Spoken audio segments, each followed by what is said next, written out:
John Boyega on what he would have done with Star Wars. We rarely talk about Star Wars on the show or the Star Wars sequels, but one thing I think we all agree on, the sequels could have been better. Maybe they could have reunited Han, Luke, and Leia, introduced these new characters, a proper passing of the baton to a new generation. None of that happened. 69. None of it, sadly. But John Boyega was asked at, God, what is this?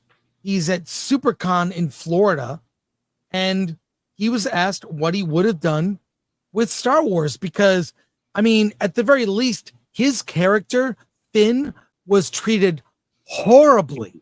He was sidelined after the first movie with nothing to do.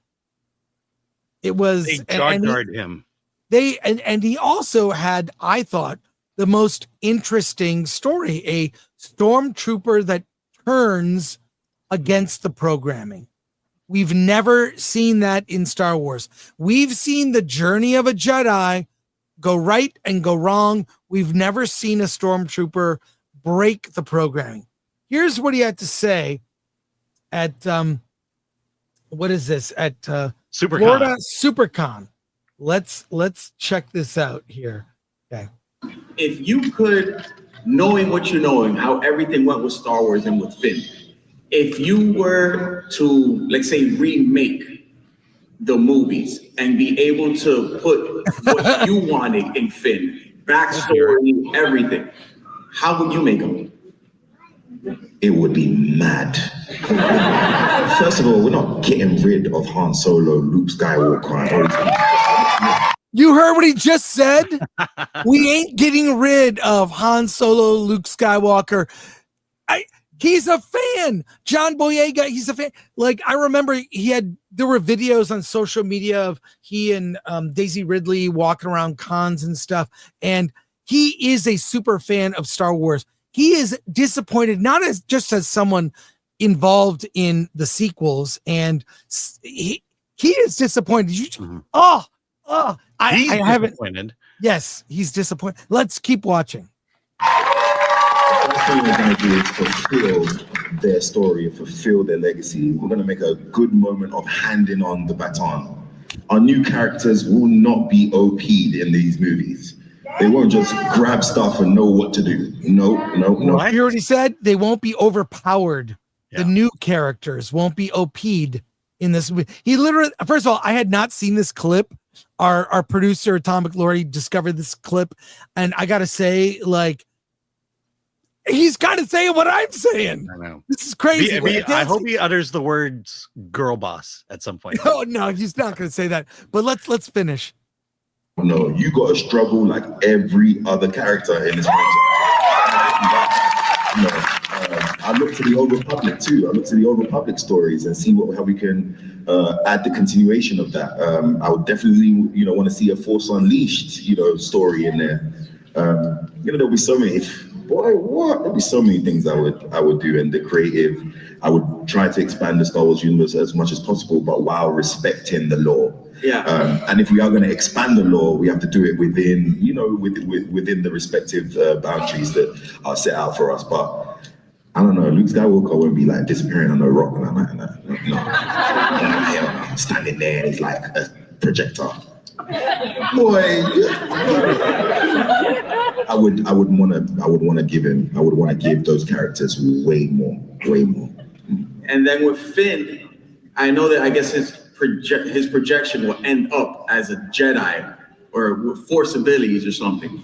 With his backstory, or maybe not a Jedi. Maybe I want to see a Jedi stormtrooper things. Like maybe I want to launch now a new category of Jedi that are more stormtrooper armored. Like maybe Finn goes all around the galaxy freeing the rest of the stormtroopers that are still under the Empire and still think the First Order are still up. And maybe it's that. And then he's really there.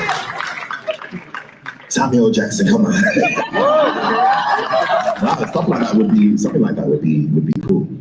And then as far as his lineage, would you think that he would be related to anybody from the original cast, or or is he just like a Probably new guy? probably not related. Because I also don't want it to feel like the new characters have to be related to the old for us to Okay. what's your name? Skywalker. Nah, man. Yeah. Chill. Like, you was cool by yourself. Like, he was all right.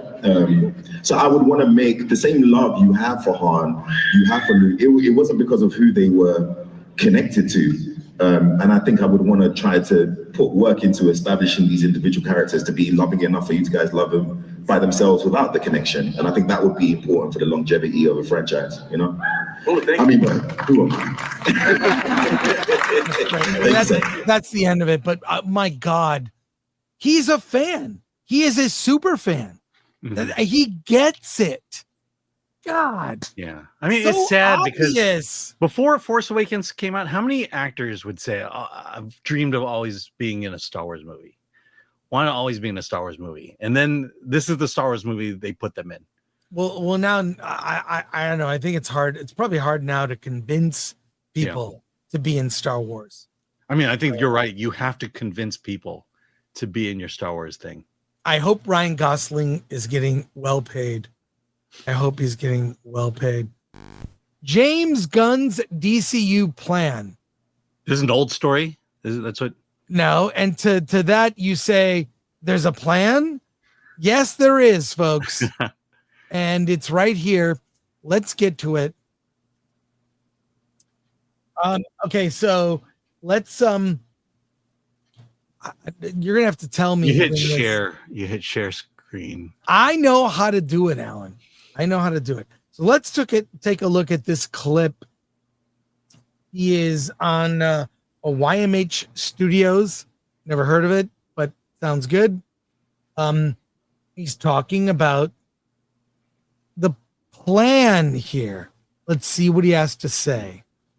How much time do you guys spend, like, as the heads of this, planning out where DC goes next? Like, is that a big? It feels like it would be a big. It is a big thing. Well, I mean, one of the things that we did was when we first took over, I had written up what point was what, but I had written up like what the first shows were supposed to be, and then but where the story eventually went. And so then we met with David Zaslav, who's the one who hired us.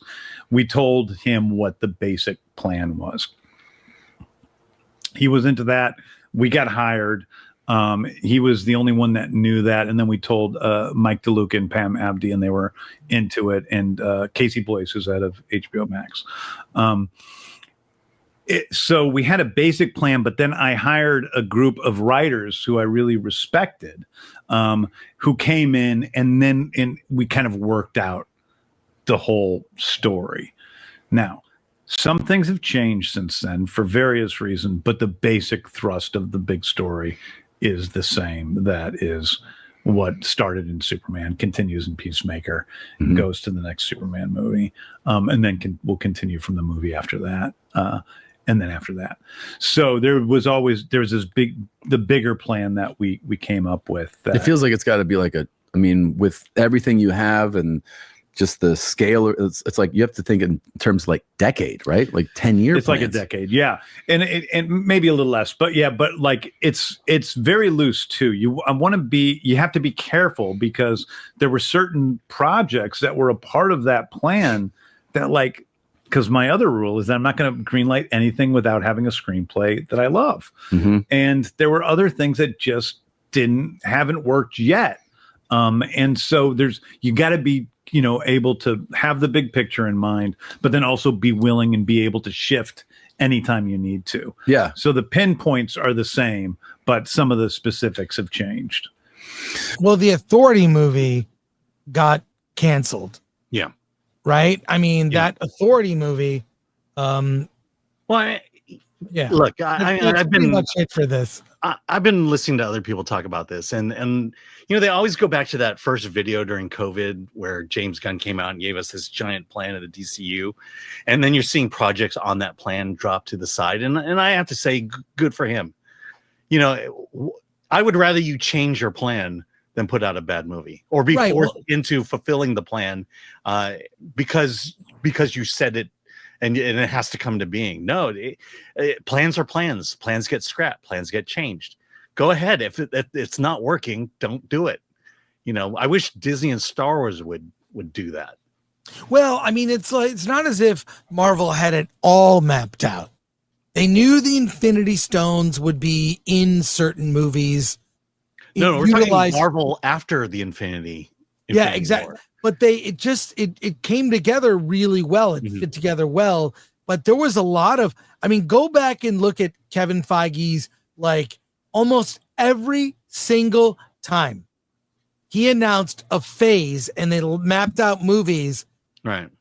Movies would drop or move or come off the schedule or change around or titles change even. But when the movies look like they're going to suck, rather than scrap it, they just poured more money into it and then forced it upon us. I mean, look, the Marvels, as bad as it was still a shell of what it originally was. You know, you just, you know, if it's not going to work, it's not going to work. Just stop. Go in a direction that's going to make it work, or scrap the project altogether. You know, and I think to James Gunn's credit, you know, you may not like what he's greenlit so far, but can you imagine how bad the other ones were to the point where he just said, no, we're not doing it. Well, they did scrap The Authority. They did. I mean, I don't know. Batman again is, I mean, he's such a pivotal character. He should have been introduced in the universe now, or a mention, or if possible, fold in Robert Pattinson. You know, who knows? I really think that, I mean, you can map it out all you want. Things change. Or what if something bombs? What if Supergirl bombs? That's the next movie, right? If that bombs, where does your universe go? What's the plan? And you got to get Batman in there. You need the Trinity: Wonder Woman, Superman, Batman. You've got to get them in it. I almost think Gunn could have even just gone backwards. Just do a Justice League movie and then, you know, do single movies after that. But that's a big task right there. Well, it's nice to know he acknowledges there's a plan. But I was just talking to our friend Dante James of Verbal Riot. Shout out to him, Verbal Riot Show. He said because he loved Superman when we saw it at the theater. He just watched Superman on Max. He says, oh, wow. He says to me, it doesn't really hold up. I mean, it was just out a few months ago. You know, he's already telling me it kind of doesn't hold up. I don't know. I think he's letting the chatter influence him as well.